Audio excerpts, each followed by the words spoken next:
जय श्री श्याम, जय मनोना धाम। आप सभी श्याम भक्तों का स्वागत है एक नई वीडियो में, एक ताजा अपडेट के साथ। तो इस वाली वीडियो में उन श्याम भक्तों के लिए बहुत ही महत्वपूर्ण जानकारी हम देने वाले हैं जो श्याम भक्त यहाँ पर 6 फरवरी से लेके 20 मार्च तक आ रहे हैं या फिर आना चाहते हैं। और जो श्याम भक्त यहाँ पर पहली बार आ रहे हैं या फिर पहले भी कई बार आ चुके हैं और उनकी मनोकामना पूरी नहीं हुई है, तो उन श्याम भक्तों के लिए तो बहुत ही ज्यादा महत्वपूर्ण जानकारी हम देने वाले हैं। जैसे कि महाराज जी अभी के टाइम पर बैठ रहे हैं, नहीं बैठ रहे हैं, क्योंकि दोस्तों आज है 5 फरवरी यानी कि बृहस्पतिवार। तो महाराज जी आज धाम पर मिलेंगे नहीं मिलेंगे, और 6 फरवरी से लेके 20 मार्च तक महाराज जी कौन कौन से दिन धाम पर बैठेंगे, कौन कौन से दिन धाम पर नहीं बैठेंगे, कौन कौन से दिन धाम पर बैठते हैं और कौन कौन से दिन धाम पर नहीं बैठते हैं, आपको जानकारी नहीं है।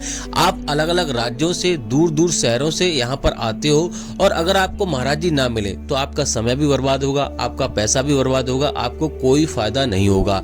तो इसके साथ साथ और भी बहुत सारी महत्वपूर्ण जानकारी हम देने वाले हैं। जैसे कि यहाँ पर आपको आना कैसे है। जो श्याम भक्त पहली बार आ रहे हैं तो आखिर दोस्तों आपको मनोना धाम कैसे आना है, कौन से इसके नजदीकी रेलवे स्टेशन है, अगर आप अपनी सवारी से आ रहे हो तो आपको कैसे आना है, ट्रेन से आ रहे हो तो आपको कैसे आना है, और दोस्तों कितना खर्चा आ जाएगा यहाँ पर एक व्यक्ति का, सारी महत्वपूर्ण जानकारी आपको देने वाले हैं। जैसे कि यहाँ पर आपको खाने पीने का खर्चा कितना आएगा, रहने का खर्चा कितना आएगा, फ्री में कहाँ पे रुकना है, पैसा देके कहाँ पे रुकना है, और दोस्तों मान लो फ्री में खाना कहाँ पे खाना है, और दोस्तों यहाँ पर आपको कौन कौन सी सावधानी बरतनी है जिससे कि आपको पहली बार में ही फायदा हो जाए। क्योंकि दोस्तों आजकल के जमाने में, इस संसार में हर कोई ये चाहता है कि पहली बार में हमें फायदा हो, भले से ही थोड़ा सा फायदा हो, क्योंकि हर कोई ना कोई किसी न किसी समस्या से पीड़ित जरूर है। चाहे कोई पैसे से पीड़ित है, पैसा नहीं है किसी के पास, कोई बीमारी से, किसी के पास बहुत सारा पैसा है और बीमारी से परेशान है, तो और किसी न किसी समस्या से, किसी के घर में कलेश ज्यादा होती है, परेशानी ज्यादा होती है। तो यहाँ पर हर धर्म के लोग और हर समस्या को लेकर आते हैं, और महाराज जी यहाँ पे सुनते भी हैं। हर एक बीमारी, हर एक समस्या, हर एक चीज का यहाँ पर समाधान है। तो यहाँ पर दोस्तों आपको कौन कौन सी सावधानी आपको बरतनी है जिससे कि आपको पहली बार में फायदा हो जाए। और दोस्तों यहाँ पर अगर आप आ रहे हो तो कैसे आपको पहुंचना है जिससे कि आपको कोई दिक्कत ना हो। यहाँ पे आप देख सकते हो इस वाले रास्ते से आपको पहुंचना है जैसे ही आप यहाँ पे आ जाओगे।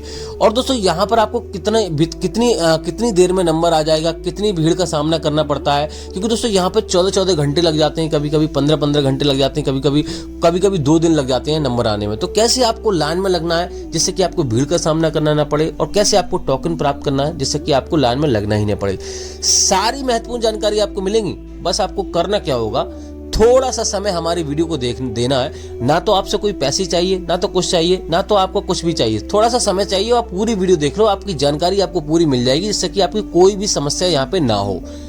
तो चलिए दोस्तों वीडियो को शुरू करते हैं। सबसे पहले जान लेते हैं आखिर दोस्तों ये धाम पड़ता कहाँ पर है। देखो दोस्तों ये धाम उत्तर प्रदेश राज्य के बरेली जिला में पड़ता है, और गाँव का नाम है मनोना, तहसील का नाम है आंवला। किसी भी राज्य से, किसी भी शहर से अगर आप आ रहे हो तो सबसे पहले आपको बरेली ही आना होता है, क्योंकि दोस्तों बरेली एक बहुत बड़ा स्टेशन है और बहुत बड़ा जिला है। हर जगह से, हर राज्य से, हर शहर से आपको ट्रेन अवेलेबल आपको मिल जाएगी। अगर आप रोडवेज बस से आना चाहते हो तब भी आप बरेली ही आ सकते हो, कोई आपको दिक्कत नहीं होगी। बाकी दोस्तों अगर दिल्ली वगैरह से आप आना चाहते हो और इस साइड लखनऊ वगैरह से आना चाहते हो, लखनऊ से आओगे तब भी आपको बरेली आना है। दिल्ली से अगर आओगे तो आप बदायूं आ सकते हो, बदायूं भी इसका नजदीकी जिला पड़ता है, तो वहां से आपको 10-15 किलोमीटर में आराम से आप पहुंच जाओगे। लेकिन दोस्तों आपको ज्यादातर आपको बरेली आना है। बरेली से जो मनोना धाम की दूरी है वो 40 से 45 किलोमीटर की दूरी है। तो अगर आप ट्रेन से आओगे तो आपको 20 रुपए का किराया लगेगा, यानी 20 रुपए का खर्चा लगेगा। अगर रोडवेज बस से आओगे तो आपको 80 रुपए का लगभग किराया लगेगा। अगर आप टैक्सी वगैरह करके आओगे तो यहाँ से आपको वो भी आपको मिल जाएंगी, तो आपको 500 या 1000 रुपए का किराया लगेगा। वो आप पे डिपेंड करता कितने लोग हैं आपके साथ में। तो यहाँ पे सबसे पहले आपको आंवला आ जाना है। बरेली से सीधा आपको आंवला आ जाना है। आंवला से मनोना धाम की दूरी लगभग 1 से 1.5 किलोमीटर की दूरी है, ज्यादा दूरी नहीं है। तो आराम से अगर आप ट्रेन से आ रहे हो तो ऑटो रिक्शा आपको मिल जाएंगे, जिसमें आपको 20 से 25 रुपए आपको खर्च करने पड़ेंगे, आराम से आप पहुंच जाओगे। और दोस्तों यहाँ पर पहुंचने के बाद आपको क्या करना है वो आपको बता देता हूँ। देखो तो सबसे पहले आपको एक बात का विशेष ध्यान रखना है, मैं हर एक वीडियो में आपको बताता हूँ, क्योंकि दोस्तों नए श्याम भक्त वीडियो देखते हैं, जरूरी नहीं है पुराने ही देखते हो। सबसे पहले आपको करना क्या होता है, आपको अपने घर से आप प्लानिंग करके चल रहे हो तो आपको सुबह में यहाँ पे पहुंचना है, अगर आप एक दिन में दर्शन करना चाहते हो। दूसरी बात यह है कि आपको मीट मछली अगर आप खाते हो, यानी कि कोई भी ड्रिंक वगैरह करते हो, ये चीजें करते हो, तो आपको ये काम पहले ही आपको छोड़ देना है यहाँ से आने से पहले। तीसरी बात यह है कि आपको पूर्ण आस्था के साथ, पूर्ण विश्वास के साथ आपको आना है। ऐसा नहीं सोचना है कि यहाँ पे हमारे मनोकामना पूरी होगी या नहीं होगी, हमारी समस्या दूर होगी या नहीं होगी, ऐसा नहीं सोचना है। और ये भी आपको कोई भी ऐसी बात नहीं कहनी है कि प्रभु ऐसा कर दो या फिर महाराज जी ऐसा कर दो तो हम आपको इतने रुपए चढ़ाएंगे, या फिर कोई और लालच आपको ऐसा नहीं देना है। सीधा आपको पूर्ण आस्था के साथ आना है और पूर्ण विश्वास के साथ आना है। क्योंकि दोस्तों यहाँ पर कोई भी डॉक्टरी इलाज नहीं होता, महाराज जी के जरिए यहाँ पे कुछ काम नहीं होते, सारे काम खाटू श्याम भगवान के जरिए होते हैं। यानी कि खाटू श्याम भगवान की कृपा होती है, उनका प्रसाद बरसता है, तो उससे यहाँ पर कल्याण होता है। ना कि यहाँ पे कोई इंसान डॉक्टरी इलाज करता नहीं, कोई कुछ भी नहीं होता। यहाँ पे सारे काम होते हैं सिर्फ श्याम जल पीने से। तो वो आपको मैं बता देता हूँ करना क्या होता है। सबसे पहले आप देखो दोस्तों, यहाँ पे अगर आप सुबह में पहुंच जाते हो तो सबसे पहले आपको श्याम जल की बोतल आपको खरीदनी है, जो कि आपको 20 रुपए में आपको मिलेगी। यहाँ पे आप देख सकते हो, ये सामने आप धर्मशाला देख रहे हैं, यहीं बिल्कुल पास में ही आपको श्याम जल की बोतल मिल जाएगी। और यहाँ पे उसके बाद आपको 51 रुपए का प्रसाद आपको खरीदना है, या 51 या 101 रुपए का शुरू हो जाता है। तो वहां से बहुत सारी दुकानें आपको मिल जाएंगी, वहां से आपको प्रसाद खरीद लेना है। वहीं से आपको अर्जी फॉर्म भी आपको खरीदना है, जो कि आपको 10 रुपए में आपको मिलेगा। उसमें आपको जो भी समस्या वो आपको लिखनी होती है। 60 रुपए उसमें रखने होते हैं, 1 रुपए उसमें रखा हुआ होता है, 61 रुपए की अर्जी लगती है। तो जो भी समस्या बारीकी से आपको उसमें लिख देना है। और उसके बाद आपको टोकन अगर आपको लेना है, टोकन वाली लाइन अलग लगती है, महाराज जी की लाइन अलग लगती है और मंदिर की लाइन अलग लगती है। 3 लाइनें लगती हैं, इस बात का विशेष ध्यान रखना है। अगर आपको लाइन में नहीं लगना है, टोकन प्राप्त करना है, तो यहाँ पे आप देख सकते हो, ये वाली जो लाइन आप देख रहे हैं, ये वाली टोकन वाली लाइन है। और ये आपको बड़े वाले मंदिर और छोटे वाले मंदिर के जस्ट सामने हेलीपैड की तरफ आपको मिलेगी। यहाँ पे सुबह 4 बजे से लाइन लगना शुरू हो जाती है। लेकिन दोस्तों, आपको विशेष ध्यान रखना है, टोकन हर किसी को नहीं मिलता।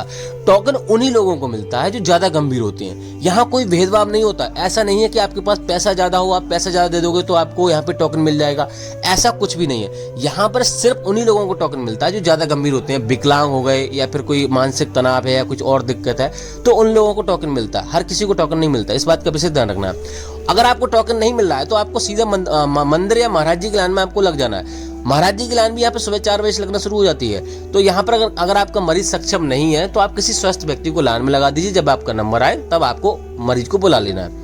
अगर आप दोस्तों सुबह में नहीं पहुंच पाते तो क्या करना है, यहाँ पे रुकने की व्यवस्था देखनी है। रुकने के लिए धर्मशाला बनी हुई है, 1000 से लेके धर्मशाला में 3000 रुपए का खर्चा आएगा। और होटल में यहाँ पे 800 रुपए से लेकर 1800 रुपए का कमरा, यानी कमरा मिलेगा आपको 12 बजे से लेकर 12 बजे तक। मैं आपको स्क्रीन पर नंबर दे दूंगा होटल का, श्री राधे श्याम होटल है। यहाँ पर बढ़िया होटल है, आराम से वहां रुक सकते हो, कोई दिक्कत आपको नहीं होगी। और अगर आप फ्री में रुकना चाहते हो तो जगह जगह यहाँ पे रैन बसेरा बने हुए हैं, वहां पर टीन सेट पड़े हुए हैं, वहां पे आप रुक सकते हो, कोई भी चार्ज आपको लगेगा नहीं। और जहां से प्रसाद लिया वहां पर भी आप रुक सकते हो, कोई भी चार्ज नहीं लगेगा नहीं। लेकिन प्रसाद आपको वहीं से खरीदना है जहां से आपने यानी कि जहां आप रुकोगे, तो वहीं पे आपको प्रसाद अगर लेना होगा तो ऐसा आपको कर लेना है। खाने पीने की बात करें तो यहाँ पे 60 से 70 रुपए का खर्चा आएगा एक व्यक्ति का। और दोस्तों यहाँ पर टोटल खर्चा जो बात करते हैं वो लगभग 500 रुपए का खर्चा आएगा यहाँ पे एक व्यक्ति का, अगर नॉर्मल खर्चा करते हो। बाकी दोस्तों यहाँ पे डिपेंड करता है आप कितना खर्चा करते हो। अब दोस्तों बात करते हैं यहाँ पे सावधानी आपको क्या बरतनी है। महाराज जी कितने बजे बैठते हैं? महाराज जी सुबह 9 बजे से बैठना शुरू हो जाते हैं, इस बात का विशेष ध्यान रखना है। और यहाँ पर आपको सावधानी ये बरतनी है कि अगर आपका मरीज आने में सक्षम नहीं है तो आप उसकी फोटो ले आए। किसी स्वस्थ व्यक्ति को यहाँ पे आ जाना है, महाराज जी को दिखाना है, आशीर्वाद लेना है, श्यामजल पढ़वाना है और घर पे आपको श्यामजल का सेवन करवाना है। जब उसको फायदा मिल जाए तब यहाँ पर आपको आना है। महाराज जी स्वयं ये कहते हैं, तो इस बात का विशेष ध्यान रखना है। बाकी दोस्तों आपको यहाँ पे सीधा श्यामजल अपने घर लेके जाना है, कहीं भी रास्ते में रिश्तेदारी में कोई तीर्थ स्थान पे आपको नहीं जाना है, इस बात का विशेष ध्यान रखना है। श्यामजल का सेवन आपको सुबह 4:30 बजे से लेके 11:55 से पहले आपको कर लेना है। दूसरी बात यह है, यहाँ पे आप देख सकते हो, अगर आप लाइन में नहीं लग पा रहे हो तो इस प्रकार से बोतल यहाँ पे लोग लगा देते हैं। ये शॉर्टकट तरीका है। यहाँ पे महाराज जी 1-1 घंटे या 2 घंटे के बाद उठते हैं और सभी पे हाथ लगाते हैं, मंत्र पढ़ के यहाँ पे उसको उच्चारण करके आपको पढ़ के दे देते हैं। तो इस प्रकार का शॉर्ट तरीका है। इस प्रकार से भी आप यहाँ पे श्यामजल ले जा सकते हो अगर आपके पास समय नहीं है, जल्दी में आयो। बाकी दोस्तों यहाँ पे कटघड़े में आप देख सकते हो, ये कटघड़ा है। जितने लोग यहाँ पे आ जाते हैं, लगभग 200-300 एक बार में लोग आ जाते हैं, तो इन लोगों को महाराज जी देखकर ही धाम से उठते हैं। 3 शिफ्टों में महाराज जी धाम पर बैठते हैं, सुबह दोपहर शाम। तो इस प्रकार से आपको यहाँ पर महाराज जी 11 बजे तक आपको देखेंगे। बाकी दोस्तों यहाँ पर आपको एक बात का विशेष ध्यान रखना है कि अगर आपको पहली बार में फायदा नहीं हो रहा है तो आपको ये नहीं सोचना है कि अरे हम वहां गए और ऐसा हो गया, वहां कुछ फायदा ही नहीं हुआ। देखो दोस्तों ऐसा होता है, किसी किसी की मनोकामना जल्दी पूरी हो जाती है, किसी किसी को टाइम लगता है। जाने अनजाने में हम अपने जीवन में बहुत सारे पाप करते हैं। तो उनका हमें फल मिलता है। किसी किसी को यहाँ पे किसी किसी के पुण्य साथ ज्यादा होते हैं तो उनको जल्दी आराम मिल जाता है, और किसी के साथ पुण्य नहीं होते उनको थोड़ा समय लगता है। तो इस बात का विशेष ध्यान रखना है। बाकी दोस्तों आपको यहाँ पे सच्चे मन से आपको अर्जी लगानी है, आपको कोई दिक्कत आपको नहीं होगी। अब दोस्तों बात करते हैं महाराज जी कौन से दिन धाम पर बैठते हैं, कौन से दिन धाम पर नहीं बैठते हैं। महाराज जी बुधवार, यानी कि अभी टाइम चेंज कर दिया है, अब मंगलवार और बुधवार को धाम पर नहीं बैठते हैं, बृहस्पतिवार को धाम पर बैठते हैं। तो आज महाराज जी धाम पर मिलेंगे, अगर आप आ रहे हो आज तो आज धाम पर आपको मिल जाएंगे। बाकी दोस्तों यहाँ पर 6 फरवरी से लेके 20 मार्च के बीच में, 6 फरवरी से लेके और यहाँ पर दोस्तों लास्ट के महीने में लास्ट तक यहाँ पर 25 फरवरी तो धाम पर मिलेंगे महाराज जी। लेकिन दोस्तों इस बीच में अगर महाराज जी अचानक कहीं पे जाते हैं 6 फरवरी से लेकर 25 फरवरी के बीच में, तो उसका हम अपडेट डेली देते हैं। अचानक महाराज जी जाते हैं उसका हम अपडेट दे देंगे। अगर आपको कुछ और जानना है तो आप कमेंट कीजिए। फिलहाल दोस्तों इस वाली वीडियो को यहीं रोकते हैं, तब तक के लिए जय मनोना धाम, जय खड़गपुर।